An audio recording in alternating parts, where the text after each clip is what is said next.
മലയോര കർഷകർ അഭിമുഖീകരിക്കുന്ന പ്രശ്നങ്ങളെക്കുറിച്ചായിരുന്നു കഴിഞ്ഞ വീഡിയോകളിലൊക്കെ ചിന്തിച്ച്. അതിൽ ഒരു പ്രധാന പ്രശ്നം നേരത്തെ ഞാൻ സൂചിപ്പിച്ചതാണ് വന്യമൃഗങ്ങളുടെ ആക്രമണം. കേന്ദ്ര ഗവൺമെൻറ് മൃഗസംരക്ഷണത്തിന് വേണ്ടി വലിയ നിയമങ്ങളൊക്കെ ഉണ്ടാക്കിയിട്ടുണ്ടെന്നാണ് പറയുന്നത്. പക്ഷേ അത് എല്ലാ സ്റ്റേറ്റിലൊന്നും ബാധകവുമല്ല. ഇവിടെ കുറേ മൃഗസ്നേഹികളെ സംബന്ധിച്ചിടത്തോളം നേരത്തെ ഞാൻ സൂചിപ്പിച്ചതുപോലെ തന്നെ എന്തെങ്കിലും ഒരു ആവശ്യം വന്നു കഴിഞ്ഞാൽ അവർ മൃഗങ്ങളുടെ സംരക്ഷണത്തിനെന്ന് പറഞ്ഞ് ബഹളം ഉണ്ടാക്കും. പക്ഷേ അവരുടെ വ്യക്തിപരമായ ജീവിതത്തിൽ ഞാൻ കഴിഞ്ഞ വീഡിയോകളിൽ പറഞ്ഞ പോലെ നല്ലപോലെ പോത്തിറച്ചിയും തിന്നും, കാളയിറച്ചിയും തിന്നും, പോർക്കിനും തിന്നും, ചിക്കനും തിന്നും, മീനും തിന്നും, എല്ലാ ഇറച്ചിയും തിന്നും. പക്ഷേ കർഷകനെ ആക്രമിക്കുന്ന മൃഗങ്ങളെ ഉപദ്രവിക്കാൻ അവർ സമ്മതിക്കത്തില്ല. മൃഗങ്ങളുടെ മേഖലയിൽ മനുഷ്യൻ കയറി താമസിച്ചതെന്നൊക്കെയാണ് അവരിപ്പോൾ ന്യായവാദം ചെയ്യുന്നത്. കഴിഞ്ഞ ദിവസത്തെ പത്രത്തിൽ കണ്ടിരുന്നു ആലപ്പുഴയിൽ കാട്ടുപന്നി വന്നെന്ന്. ആലപ്പുഴയിലെ വനം ഏതാണെന്ന് അറിഞ്ഞാൽ ഞങ്ങൾക്ക് കൊള്ളാമായിരുന്നു. ആലപ്പുഴയിൽ എവിടെയാണ് വനം? പക്ഷെ അവിടെയും കാട്ടുപന്നി ഉണ്ടായി. ഇന്നലത്തെ പത്രത്തിൽ തിരുവനന്തപുരത്ത് കാട്ടുപന്നി വന്നെന്ന് പറയും. സെക്രട്ടേറിയറ്റ് വനമുണ്ടോ? ഇല്ല. കേരളത്തിലെ പ്രശസ്തമായ ഒരു ടൂറിസ്റ്റ് കേന്ദ്രമാണ് വർഷങ്ങളായിട്ട് ആതിരപ്പള്ളി വാഴച്ചാലും. അനേക സിനിമയൊക്കെ ഇവിടെ ഷൂട്ട് ചെയ്തിട്ടുള്ള. ഇപ്പോൾ ആ പ്രദേശത്തേക്ക് ടൂറിസ്റ്റുകൾക്ക് പോകത്തില്ല, ആളുകൾക്കും പോകത്തില്ലാത്ത അവസ്ഥയല്ലേ. കടുവയും കാട്ടുപന്നിയും കാട്ടുപോത്തും ആനക്കൂട്ടത്തോടെ വരുന്നത്. അവിടെ പ്ലാന്റേഷനിലെ തൊഴിലാളികൾക്ക് തൊഴിലെടുക്കാൻ പറ്റുന്നില്ല. ആന വന്നിട്ട് എണ്ണപ്പനയൊക്കെ കുത്തി മറിച്ച് നശിപ്പിക്കുന്നു, തൊഴിലാളികളുടെ വീടുകളൊക്കെ നശിപ്പിക്കുന്നു. ഇത് വളരെ വർദ്ധിച്ചുകൊണ്ടിരിക്കുകയാണ് ചെയ്യുന്നത്. ഞാൻ നേരത്തെ സൂചിപ്പിച്ച പോലെ, നേരത്തെ വീഡിയോ പറഞ്ഞ പോലെ, ഞാൻ ഇടുക്കി ജില്ലയിൽ കയറി താമസിക്കുന്ന ആ ചെറുപ്പകാലത്തൊന്നും ഒരാനയും, ഇഷ്ടംപോലെ മൃഗങ്ങളുണ്ട്, ഒരു മനുഷ്യനെയും കൊന്നിട്ടില്ല. പക്ഷേ ഇപ്പോൾ മൃഗങ്ങൾ മനുഷ്യനെ ഉപദ്രവിക്കുക. കാരണം വെച്ചാൽ മനുഷ്യൻ തിരിച്ച് ഉപദ്രവിക്കുന്ന അവർക്കറിയില്ല. മനുഷ്യരാരും ഉപദ്രവിച്ചായിട്ട് അവർക്കറിയില്ല. ഈ പുതിയ തലമുറയ്ക്ക് പണ്ടൊരു പാട്ടയുടെ സൗണ്ട് കേട്ടാൽ കാട്ടുപന്നി ഓടുമായിരുന്നു. അല്ലെങ്കിൽ ഒരു പന്നിയെ വെടിവെച്ച് കഴിഞ്ഞാൽ ആ കൂട്ടം പിന്നീട് ഒരിക്കലും അവിടെ വരില്ലായിരുന്നു. ഇന്ന് പന്നി വളരെയധികം വർദ്ധിച്ചിരിക്കുകയാണ്. നഗരങ്ങളിൽ പോലും വന്നുകൊണ്ടിരിക്കുകയാണ്. കൃഷിയിടം എവിടെയുണ്ടെങ്കിലും അവിടെയെല്ലാം വന്ന് ചുവടെ മറച്ചിടുന്ന ഒരവസ്ഥയാണ് കാണുന്നത്. വയനാട്, കാസർഗോഡ് പ്രദേശങ്ങളിലൊക്കെ ആളുകൾ സ്ഥലം എങ്ങനെയെങ്കിലും ഇട്ടിട്ട് പോകാനുള്ള ശ്രമമാണ്. 400 പേർ കുടുംബമോ 450 കുടുംബം മറ്റോ ഫോറസ്റ്റുകാർക്ക് എഴുതി കൊടുത്തെന്നാണ് പറയുന്നത്. ഫോറസ്റ്റുകാർ നിരപരാധികൾ. അതുങ്ങളെന്ത് ചെയ്യാനാണ്? നിയമം അനുസരിച്ച് അവർക്ക് ഈ മൃഗങ്ങളെ ഒന്നും ചെയ്യാൻ പറ്റത്തില്ല. ഒരു കടുവയെ കൂട്ടിലിട്ട് 4 പേരെ കൊന്നു കഴിയുമ്പോൾ ഒരു കടുവയെ എങ്ങനെയെങ്കിലും കൂട്ടിലിട്ട് പിടിച്ച് ലക്ഷങ്ങളോ മുടക്കി കൂട്ടിൽ പിടിച്ച് വേറെടുത്ത് കൊണ്ട് വിടും. ഒരാന ഒരിടത്ത് ഉപദ്രവം ഉണ്ടായിക്കഴിഞ്ഞാൽ ലക്ഷക്കണക്കിന് രൂപ മുടക്കി അവനെ പിടിച്ച് വേറൊരിടത്ത് കൊണ്ട് വിടും. അല്ലാതെ അതിനൊന്നും ചെയ്യാൻ പറ്റുന്നില്ല എന്നുള്ളതാണ് വസ്തുത. പക്ഷേ ഇതിന് കർശനമായ നിയമം വേണം. പല വടക്കേന്ത്യൻ സംസ്ഥാനങ്ങളിലും പന്നിയെ വെടിവെക്കാൻ അനുവാദമുണ്ടെന്നാണ് പറയുന്നത്. കൃഷിസ്ഥലങ്ങളിൽ വന്ന് ആക്രമിക്കുന്ന മൃഗങ്ങളെ അവർ വെടിവെക്കുന്നു. ഈ അടുത്ത ദിവസം ഞാനൊരു റിപ്പോർട്ട് കണ്ടത് കേരളത്തിൻ്റെ സമയത്തുള്ള കൊടകിൽ അവരുടെ കൃഷിയിടങ്ങളിൽ വരുന്ന പന്നിയെയും കുരങ്ങിനെയൊക്കെ വെടിവെക്കാൻ അവിടെ ആളുകൾക്ക് ലൈസൻസ് ഉണ്ടെന്നാണ്. ഇവിടെ നിയമം എന്തിനു വേണ്ടിയിട്ടാണ്? മനുഷ്യന് വേണ്ടിയിട്ടാണ്. എന്ന് വെച്ചാൽ മൃഗങ്ങളെല്ലാം കൊന്നുകളയണമെന്നല്ല അർത്ഥമാക്കിയിരിക്കുന്നത്. ഓസ്ട്രേലിയയിൽ കങ്കാരുവിനെ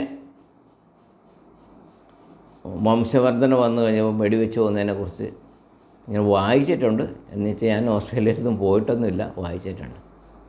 അപ്പോൾ ഇവിടെ പന്നി പെറ്റ് വരിക എന്ന് പറഞ്ഞു കഴിഞ്ഞാൽ ഒരു വർഷം എത്ര കുഞ്ഞുങ്ങളാണ് ഉണ്ടാകുന്നറിയോ? ഒരെണ്ണത്തിനെ പോലും മനുഷ്യൻ കൊല്ലുന്നില്ലല്ലോ. ഇപ്പോൾ കൊല്ലാൻ അനുവാദം കൊടുത്തിരിക്കുന്നത് എങ്ങനെയാണ്? പഞ്ചായത്തിൽ ഒരാൾക്ക് അനുവാദം കൊടുത്തിട്ടുണ്ട്.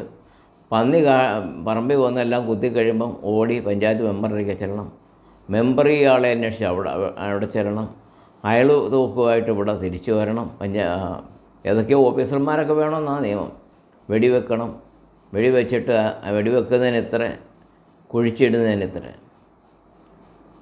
ഈ സമയത്തൊക്കെ പന്നി അതിൻ്റെ തീറ്റയും കഴിഞ്ഞ് അതേ സ്ഥലം വിടും, അല്ലെ മനുഷ്യനെ ഉപദ്രവിക്കും. അതുകൊണ്ട് ഇവിടെ ശക്തമായൊരു നിയമമാണ് ആവശ്യമായിരിക്കുന്നത്. മൃഗസ്നേഹികളൊന്നും പേടിച്ചിട്ട് കാര്യമില്ല. ഇവരാരും ഒരു മൃഗത്തെയും വളർത്തുന്നില്ല. ഇവർ അത്ര സ്നേഹമുള്ളവരാണെങ്കിൽ തെരുവിൽ നടക്കുന്ന പട്ടിയൊക്കെ എല്ലാവരും ഒരു 5 പട്ടിയെ വെച്ച് വീട്ടിൽ കൊണ്ട് വളർത്തട്ടെ. അതെന്താ? ഇവരൊക്കെ പട്ടിയെ വളർത്തുന്നില്ല. വിദേശനും പട്ടിയെ പരിക്കാത്തിട്ടും ഫ്ലാറ്റിനകത്തിട്ടും വളർത്തും. പ്രായമായി കഴിയുമ്പോൾ തെരുവിലേക്ക് അഴിച്ചു വിടും. വേണ്ട, ഇവിടെ പ്രകൃതി സ്നേഹികൾ ഒരു 5 10 പട്ടിയെ വെച്ച് അവരവരുടെ വീട്ടിൽ കൊണ്ടിട്ട് വളർത്തട്ടെ. അതില്ല. അല്ലെങ്കിൽ അവരൊരു ഷെൽട്ടർ ഉണ്ടാക്കിയിട്ട് ആ ഷെൽട്ടറിനകത്ത് ഇതിനെല്ലാം തീറ്റ കൊടുക്കട്ടെ. ഈ ഗവൺമെൻറ്റിലെ മൃഗഡോക്ടർമാർ ഇതിനെല്ലാം വന്ധ്യംകരിക്കാൻ പുറകെ നടക്കേണ്ട യാതൊരു കാര്യമില്ലല്ലോ. ഇതിലെല്ലാം വലിയ സംഗതി മൃഗസ്നേഹികൾ നേരത്തെ ഞാൻ സൂചിപ്പിച്ച പോലെ ഈ ഇറച്ചി തീറ്റ നിർത്തട്ടെ. പോത്തിറച്ചിയും പോർക്കും ചിക്കനും ബീഫും മീനും എല്ലാം തീറ്റ നിർത്തട്ടെ. ഏത് ജംഗ്ഷനിൽ ഏത് കടയിൽ ചെന്നാലും പോത്തിൻ്റെ ഒരു തല ഇങ്ങനെ വെക്കും, അല്ലെ 2-3 ആടിൻ്റെ തല വെച്ചേക്കുന്ന കാണാമല്ലോ. ഇവരിത് കാണുന്നില്ലേ? ഇവരെ എൻ്റെ മുമ്പിൽ കൊണ്ട് തന്നെ പ്രകടനം വെക്കാത്ത നല്ല അടി മേടിച്ച് കിട്ടും അല്ലേ? ഇപ്പോൾ ഇറച്ചിക്കടയുടെ മുമ്പിൽ വെച്ച് അവിടെ പോയി ഒരു സമരം ചെന്ന് കഴിഞ്ഞാൽ ഇറച്ചിക്കടക്കാർ നല്ല ഇടി കൊടുക്കും. അല്ലെങ്കിൽ ഇവർ കോടതിയിൽ പോട്ടെ. ഈ കേരളത്തിലുള്ള മുഴുവൻ ഇറച്ചിക്കടകളും പോട്ടെ, കോടതി ഉത്തരവിടട്ടെ. അപ്പോൾ ഒന്നും അല്ലാതെ ആടിനെയും പോത്തിനെയൊക്കെ തിന്നാം, മനുഷ്യനെ ഉപദ്രവിക്കുന്ന കാട്ടുപന്നിയോ കടുവായോ ആനയോ വെടിവെക്കാൻ പാടില്ല എന്നാണ്. സർക്കാരിന് ചെയ്യാൻ പറ്റുന്ന സംഗതികൾ, ആവശ്യമുള്ളവർക്ക് ലൈസൻസ് കൊടുക്കണം. അവൻ കാട്ടിക്കയറി വെടിവെച്ച് അവനെ അറസ്റ്റ് ചെയ്യണം. പകരം അവൻ്റെ കൃഷിത്തോട്ടത്തിൽ വന്ന് മൃഗങ്ങൾ ഉപദ്രവിച്ചു കഴിഞ്ഞാൽ അവൻ്റെ പേരിൽ നടപടിയെടുക്കാൻ പാടില്ല. കൃഷിത്തോട്ടത്തിൽ വെച്ച് വെടിവെച്ച് കഴിഞ്ഞാൽ കാട്ടിൽ കയറി വെച്ചാൽ നടപടിയെടുക്കട്ടെ. അതുപോലെ തന്നെ മൃഗങ്ങൾക്ക് കുടിക്കാനുള്ള വെള്ളം വനത്തിൽ ഇല്ലെന്നാണ് ഇവർ അവകാശപ്പെടുന്നത്. വെള്ളമില്ലെങ്കിൽ വെള്ളം എത്തിച്ചു കൊടുക്കണം. ഈ മൃഗസ്നേഹികൾക്കില്ലേ? വൈദ്യുതി വേലി കെട്ടേണ്ടടുത്ത് വൈദ്യുതി വേലി കെട്ടണം, കിടങ്ങെടുക്കേണ്ടടുത്ത് കിടങ്ങെടുത്തണം. ഇതെല്ലാം ചെയ്യണം. അല്ലാതെ ജീവിക്കാൻ വേണ്ടി വർഷങ്ങളായിട്ട് കഷ്ടപ്പെട്ടുകൊണ്ടിരിക്കുന്ന ഈ കൃഷിക്കാരെ പെട്ടെന്ന് മൃഗങ്ങളുടെ പേരിൽ മൃഗങ്ങളെ ആക്രമിച്ചു കഴിഞ്ഞാൽ ജീവനുകൾ വലുതും ഉണ്ടോ? കൃഷിയൊക്കെ പോട്ടെന്ന് വെക്കാം. പോട്ടെന്ന് വെച്ചാൽ പിറ്റേ മാസം അവൻ വാഴ വിട്ട് കഴിയുമ്പോൾ അത് വീണ്ടും വന്നെടുക്കുകയല്ലേ. ഒരാൾ കഴിഞ്ഞ ദിവസം പറഞ്ഞിട്ട് ഒറ്റ തേങ്ങയിൽ ഒരു കരിക്ക് പോലും കിട്ടുന്നില്ല, കുരങ്ങ് മുഴുവൻ വന്ന് പറിച്ചെടുത്തുകൊണ്ട് പോവുക. ഇവനെന്ത് ചെയ്യും? ഇവനെങ്ങനെ ജീവിക്കും? ഇവന് മാസം മാസം ശമ്പളമുണ്ടോ? അലവൻസ് ഉണ്ടോ? കൈക്കൂലി ഉണ്ടോ? അത് മറ്റ് നാട്ടുകാരിലിരിക്കുന്ന കടകളിൽ നിന്നും നാട്ടുകാരിക്കും പിരിവെടുക്കുന്ന ഫണ്ടുണ്ടോ? ഇതൊന്നുമില്ലല്ലോ. ഇവൻ കഷ്ടപ്പെട്ടാണ് ജീവിക്കുന്നത്.